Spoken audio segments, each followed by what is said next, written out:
প্রিয় ভাই ও বোনেরা, আসসালামু আলাইকুম। জীবনের সবচেয়ে কষ্টের অনুভূতি হলো ব্যবসা শুরু করার ইচ্ছা থাকা সত্ত্বেও শুধু টাকার অভাবে নিজের স্বপ্নকে বারবার থামিয়ে দিতে হচ্ছে। অনেক মানুষ বিশ্বাস করে বড় পুঁজি ছাড়া জীবনে বড় কিছু করা যায় না, কিন্তু ইতিহাস বলে সফলতার গল্পগুলো শুরু হয়েছিল বড় টাকা দিয়ে নয়। শুরু হয়েছে একজন মানুষের দৃঢ় সংকল্প, কঠোর পরিশ্রম এবং হাল না ছাড়ার মানসিকতা দিয়ে। মনে রাখবেন, কেউ জন্ম থেকে সফল হয় না, ছোটো ছোটো পদক্ষেপেই একদিন বড় সাফল্যের ভিত্তি গড়ে তোলে। আজ যে মানুষটিকে আপনি সফল হিসেবে দেখছেন, একসময় সেও হয়তো আপনার মতোই অনিশ্চয়তা, অভাব আর মানুষের অবহেলার সঙ্গেই লড়াই করেছিল। তাই আপনার হাতে যদি মাত্র 22,000 টাকাও থাকে, তাহলে সেটা ছোটো করে দেখবেন না। সঠিক পরিকল্পনা, ধৈর্য এবং নির্লস পরিশ্রম থাকলে এই সামান্য পুঁজিই একদিন আপনার জীবনের মোড় ঘুরিয়ে দিতে পারে। তাই ভিডিওটি শেষ পর্যন্ত দেখুন, কারণ আজকের আলোচনা হয়তো আপনার জীবনের নতুন শুরুর অনুপ্রেরণা হয়ে উঠতে পারে। তাহলে চলুন শুরু করা যাক। আর একটা কথা মনে রাখবেন, ব্যবসায় সফল হওয়ার আগের রাস্তা অনেক কঠিন হয় এবং সফল হওয়ার পরের রাস্তা অনেক সহজ হয়। নাম্বার 1, আচার তৈরির কারখানা। যদি আপনার হাতে মাত্র 22,000 টাকা থাকে, তাহলে নিজের ঘরে বসেই একটি ছোটো আচার তৈরির কারখানা সহজেই তৈরি করতে পারবেন। এই ব্যবসার সবচেয়ে বড় সুবিধা হলো আচার তৈরির জন্য কোনো বড় উৎপাদন মেশিনের প্রয়োজন হয় না। আপনি যদি কাচের বা ফুড গ্রেড প্লাস্টিকের বোতলে আচার বিক্রি করতে চান, তাহলে কোনো মেশিন ছাড়াই ব্যবসা শুরু করা সম্ভব। শুধু বোতলে আচার ভরে ঢাকনা লাগিয়ে নিজের ব্র্যান্ডের লেবেল লাগালেই বাজারজাত করা যাবে। আর যদি ছোটো প্যাকেটে আচার বিক্রি করতে চান, তাহলে একটি হ্যান্ড ইমপ্লাস সিলিং মেশিন কিনতে হবে। এই হ্যান্ড ইমপ্লাস সিলিং মেশিনের দাম সাধারণত 1500 থেকে 3000 টাকা। এই মেশিনের কাজ হলো ছোটো প্যাকেটে আচার ভরে প্যাকেটের মুখ শক্তভাবে সিল করে দেওয়া, যাতে আচার নিরাপদ থাকে এবং সহজে বাজারজাত করা যায়। এরপর কাঁচা আম, তেঁতুল, জলপাই, আমড়া, বরই, কামরাঙ্গা ও বিভিন্ন মৌসুমি ফল, বিভিন্ন মশলা, সরিষার তেল, ভিনেগার, লবণ, চিনি, কাচের বা প্লাস্টিকের বোতল অথবা ছোটো প্যাকেট এবং নিজের ব্র্যান্ডের লেবেলে সংগ্রহ করতে হবে। সব উপকরণ কেনা হয়ে গেলে বাড়ির একটি পরিষ্কার ও খালি ঘরকেই ছোটো আচার তৈরির কারখানায় রূপ দেওয়া যাবে। এরপর কাঁচা আম বা বিভিন্ন মৌসুমি ফল ভালোভাবে ধুয়ে পরিষ্কার করতে হবে। তারপর নির্দিষ্ট আকারে কেটে কিছুক্ষণ রোদে বা বাতাসে শুকিয়ে নিতে হবে, যাতে অতিরিক্ত পানি না থাকে। এরপর লবণ, হলুদ, মরিচ, সরিষা, মেথি, রসুন, ভিনেগার, সরিষার তেল এবং অন্যান্য প্রয়োজনীয় মশলা নির্দিষ্ট পরিমাণে মিশিয়ে আচারের মিশ্রণ তৈরি করতে হবে। তারপর এই মিশ্রণের সঙ্গে ফল ভালোভাবে মিশিয়ে কয়েকদিন সংরক্ষণ করতে হবে, যাতে মশলা ভালোভাবে ফলের ভেতরে মিশে যায় এবং আচার পরিপক্ক হয়। আচার সম্পূর্ণ প্রস্তুত হয়ে গেলে বোতল বা ছোটো প্যাকেটে ভরে বাজারজাত করার জন্য প্রস্তুত করতে হবে। পণ্য প্রস্তুত হয়ে গেলে শুরুতে এলাকার মুদির দোকান, সুপার শপ, স্থানীয় বাজার, পাইকারি ব্যবসায়ী এবং অনলাইন প্ল্যাটফর্মে বিক্রি শুরু করুন।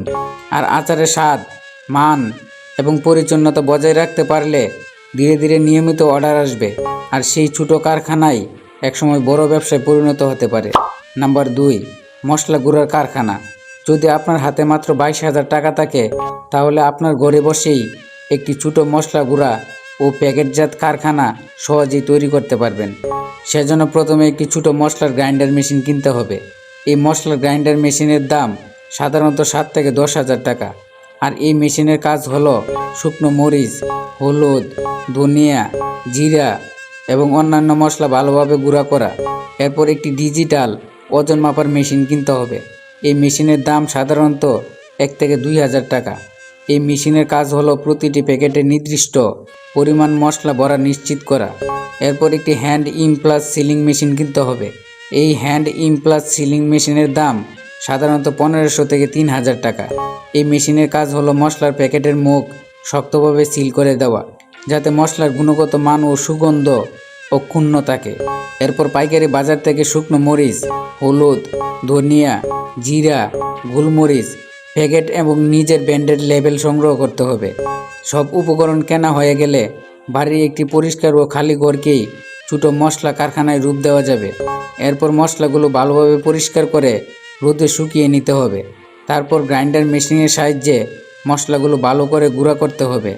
এরপর ডিজিটাল ওজন মাপার মেশিনের সাহায্যে নির্দিষ্ট ওজনে প্যাকেটে ভরতে হবে। তারপর হ্যান্ড ইমপ্লাস সিলিং মেশিন দিয়ে প্যাকেটের মুখ সিল করতে হবে।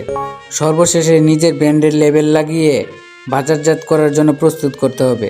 পণ্য প্রস্তুত হয়ে গেলে শুরুতে এলাকার মুদির দোকান, হোটেল, রেস্টুরেন্ট, পাইকারি মশলা ব্যবসায়ী এবং অনলাইন প্ল্যাটফর্মে বিক্রি শুরু করুন।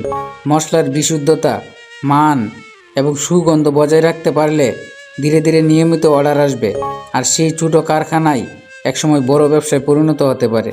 নাম্বার 3, আগরবাতি তৈরির কারখানা।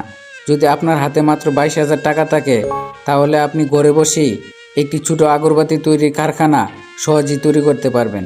প্রথমে একটি হ্যান্ড আগরবাতি মেশিন কিনতে হবে। এই হ্যান্ড আগরবাতি মেশিনের দাম সাধারণত 5 থেকে 7,000 টাকা।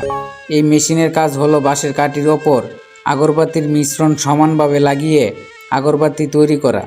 এরপর একটি হ্যান্ড ইমপ্লাস সিলিং মেশিন কিনতে হবে। এই হ্যান্ড ইমপ্লাস সিলিং মেশিনের দাম সাধারণত 1500 থেকে 3000 টাকা। এই মেশিনের কাজ হলো আগরবাতির প্যাকেটের মুখ শক্তভাবে সিল করে দেওয়া, যাতে সুগন্ধ দীর্ঘ সময় ধরে অক্ষুণ্ণ থাকে। এরপর পাইকারি বাজার থেকে বাঁশের কাঠি, আগরবাতির পাউডার, জিগাট পাউডার, চারকোল পাউডার, সুগন্ধি তেল, প্যাকেট এবং নিজের ব্র্যান্ডের লেবেল সংগ্রহ করতে হবে। সব উপকরণ কেনা হয়ে গেলে বাড়ির একটি পরিষ্কার ও খালি ঘরকেই ছোটো আগরবাতি কারখানায় রূপ দেওয়া যাবে। এরপর আগরবাতির পাউডার, জিগাট পাউডার এবং প্রয়োজনীয় উপাদান নির্দিষ্ট পরিমাণে মিশিয়ে একটি মিশ্রণ তৈরি করতে হবে। তারপর হ্যান্ড আগরবাতি মেশিনের সাহায্যে সেই মিশ্রণ বাঁশের কাঠির ওপর লাগিয়ে আগরবাতি তৈরি করতে হবে। এরপর আগরবাতিগুলো ভালোভাবে শুকিয়ে নিতে হবে। শুকিয়ে গেলে সুগন্ধি তেল ব্যবহার করে আগরবাতিগুলোতে সুগন্ধ যোগ করতে হবে। তারপর নির্দিষ্ট পরিমাণ আগরবাতি প্যাকেটে ভরে হ্যান্ড ইমপ্লাস সিলিং মেশিন দিয়ে প্যাকেটের মুখ সিল করতে হবে। সবশেষে নিজের ব্র্যান্ডের লেবেল লাগিয়ে বাজারজাত করার জন্য প্রস্তুত করতে হবে। পণ্য প্রস্তুত হয়ে গেলে শুরুতে ধর্মীয় সামগ্রী দোকান, মুদির দোকান, পাইকারি বাজার পণ্যের মান ও সুগন্ধ ভালো রাখতে পারলে ধীরে ধীরে নিয়মিত ক্রেতা তৈরি হবে, আর সেই ছোটো কারখানাই একসময় বড় ব্যবসায় পরিণত হতে পারে।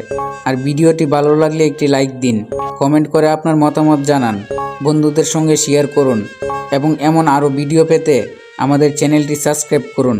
আর পরের ভিডিও কোন বিষয়ে দেখতে চান সেটাও কমেন্টে জানিয়ে দিন।